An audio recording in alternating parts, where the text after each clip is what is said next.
ಉಸಿರೆ ಕಟ್ಟಿ ಕೊಡ್ತೀವಿ. ಅದಾದ್ಮೇಲೆ ಭತ್ತ ಕೊಡ್ತೀವಿ. ಭತ್ತ, ಬೆಲ್ಲ, ಉಪ್ಪು, ಹಿಂಡಿ, ಆಮೇಲೆ ಕಬ್ಬು ಅವೆಲ್ಲ ಇದು ಮಾಡಿಕೊಡ್ತೀವಿ. ದಿನಕ್ಕೆ ಎಷ್ಟು ಟೈಮ್ ಊಟ ಕೊಡ್ತೀರಾ? ಬೆಳಿಗ್ಗೆ ಟೈಮು ದಿನಕ್ಕೆ 2 ಟೈಮು, ಬೆಳಿಗ್ಗೆ ಸಂಜೆ. ಅದು ಫೇಶಿಯಲ್ ರೈಷನ್ನು ಅವೆಲ್ಲ ಕೊಡ್ತೀವಿ. ಆಮೇಲೆ ಹುಲ್ಲು ಸೊಪ್ಪು ಎಲ್ಲ ಮೇಯ್ತಾನೆ ಇರ್ತವೆ ಎನಿ ಟೈಮ್ ಅವು. ನಾನ್ ಸ್ಟಾಪ್ ಆಗಾದ್ರೆ ಓಕೆ. ಹಿಂಗೆ ಫೋಲ್ಡ್ ಮಾಡಿನೇ ಕೊಡ್ಬೇಕಾ ಇದಕ್ಕೆ? ಇಲ್ಲಾಂದ್ರೆ ಭತ್ತ ಹಂಗೆ ಕೊಟ್ರೆ ಎಲ್ಲ ಚೆಲ್ಕೊಬಿಡ್ತದೆ, ವೇಸ್ಟ್ ಆಗುತ್ತೆ ಎಲ್ಲ. ಓಕೆ. ಆನೆಗಳಿಗೆ ಫೇವ್ರೆಟ್ ಫುಡ್ ಯಾವುದು? ಎಲ್ಲ ಇವಾಗ ಭತ್ತ. ನಮ್ಮ ಮುಂಚೆ ರಾಗಿ ಮುದ್ದೆ ಕೊಡ್ತಿದ್ವು, ಈಗ ಭತ್ತ ಕೊಡ್ತೀವಿ. ಅದು ಬಿಟ್ರೆ ಇನ್ನು ಸೊಪ್ಪು, ಆಲದ ಸೊಪ್ಪು, ಹಸಿ ಹುಲ್ಲು ಅಂಥವೆಲ್ಲ ಫೇವ್ರೇಟ್ ಅವಕ್ಕೆ. ಓಕೆ ಡಾಕ್ಟರ್, ಇವಾಗ ಕಂಜನ ಆರೋಗ್ಯ ಹೇಗಿದೆ? ಚೆನ್ನಾಗಿದೆ ಮೇಡಮ್, ಚೆನ್ನಾಗಿದೆ. ಯಾವುದೇ ಥರ ಸಮಸ್ಯೆ ಇಲ್ಲ, ಚೆನ್ನಾಗಿದೆ. ಓಕೆ.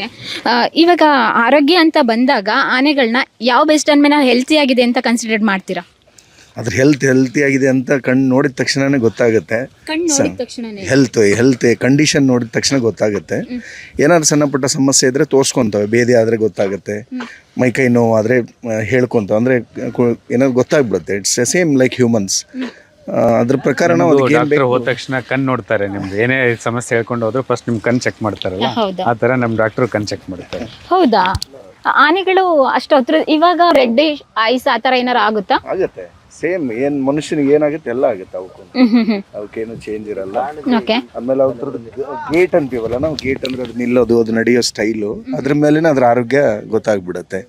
ಊಟ ಬಿಡ್ತವೆ, ಕೆಲವು ಹೇಳ್ಕೊಂತವೆ, ಬೇರೆ ಅದ್ರ ಕಣ್ಣಿಗೆ ಕಾಣುತ್ತೆ. ಅದ್ರ ಪ್ರಕಾರ ನಾವು ಅದಕ್ಕೆ ಏನು ಬೇಕು ಆ ಥರ ಮೆಡಿಕೇಶನ್ಗಳ ಮೇಲಾಧಿಕಾರಿಗಳು ಹೇಳಿ ನಾವು ಮಾಡ್ತೀವಿ.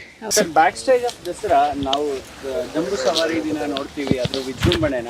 ಆ್ಯಕ್ಚುಯಲ್ ದಸರಾ ಬ್ಯಾಕ್ ಸ್ಟೇಜ್ ಯಾವತ್ತಿಂದ ಶುರು ಆಗುತ್ತೆ? ನಾವು ಯಾವತ್ತು ಆನೆಗಳನ್ನ ಸೆಲೆಕ್ಷನ್ ಮಾಡೋಕ್ಕೆ ಹೋಗ್ತೀವಲ್ಲ ಅವತ್ತೇ ಹಬ್ಬದ ವಾತಾವರಣ ಸ್ಟಾರ್ಟ್ ಆಗುತ್ತೆ. ಸೆಲೆಕ್ಷನ್ಗೆ ನಮ್ಮ ಟೀಮ್ ಹೋಗಿ ಒಂದು ಪಟ್ಟಿಯನ್ನು ಮಾಡುತ್ತೆ. ಪಟ್ಟಿ ಮಾಡಿ ಅದನ್ನು ರಿಲೀಸ್ ಮಾಡ್ತಾರಲ್ಲ, ಅಲ್ಲಿಂದನೇ ಹಬ್ಬ ಸ್ಟಾರ್ಟು. ಆಮೇಲೆ ಗಜಪಯಣ ಎಲ್ಲ ಜನಕ್ಕೂ ಅದು ಅಂದರೆ ಪಬ್ಲಿಷ್ ಆಗೋದು ಅಥವಾ ಗೊತ್ತಾಗೋದು ಏನಂತಂದರೆ ಗಜಪಯಣ ದಿನ. ನಾವು ಈ ಸಲ ಆಗಸ್ಟ್ 21 ದಿನ ವೀರನ ಹೊಸಳ್ಳಿ ಅಂತ ಹೇಳ್ಬಿಟ್ಟು ನಾಗರಹೊಳೆ ಇದು ಅರಣ್ಯದಿಂದ ಆನೆಗಳನ್ನು ತಗೊಂಡು ಬರ್ತೀವಿ. ಸೊ ಆ ಗೇಟ್, ಅದು ನಾಗರಹೊಳೆ ಅಭಯಾರಣ್ಯದ ಗೇಟು, ಆ ಗೇಟಿಂದ ನಮ್ಮದು ಶುರು ಆಗುತ್ತೆ. ಅಲ್ಲಿಂದನೇ ದಸರಾ ಸ್ಟಾರ್ಟು. ಅಲ್ಲಿ ಲೋಕಲ್ ಜನ ಏನಿರ್ತಾರೆ, ಹಳ್ಳಿಗರು ಮತ್ತು ಹಳ್ಳಿ ಮಕ್ಕಳು, ಅಲ್ಲೆಲ್ಲ ಸ್ಕೂಲ್ ಮಕ್ಕಳು, ಅವರೇ ಡ್ಯಾನ್ಸ್ ಮಾಡಿ ವಿಜೃಂಭಣೆಯಿಂದ ಆನೆಗಳನ್ನು ಕಳಿಸ್ಕೊಡ್ತಾರೆ. ಇದು ಇವಾಗಲ್ಲ, ಸುಮಾರು 100 ವರ್ಷಗಳ ಇತಿಹಾಸ ಇರುವಂಥದ್ದು. ಹಾಡಿ ಮಕ್ಕಳೆಲ್ಲ ಡ್ಯಾನ್ಸ್ ಮಾಡ್ತಾರೆ. ಅವರು ಡ್ಯಾನ್ಸ್ ಮಾಡಿ ಅಂದರೆ ಅಷ್ಟು ಖುಷಿಯಿಂದ ಅವರು ಒಂಥರ ಅವತ್ತು ಹಬ್ಬದ ವಾತಾವರಣ ಇದರಲ್ಲೇ ಕಳಿಸ್ಕೊಡ್ತಾರೆ ಆನೆಗಳ. ಮುಂಚೆ ಎಲ್ಲ ನಡ್ಕೊಂಡೇ ಬರ್ತಿದ್ವಿ. ಸುಮಾರು 2000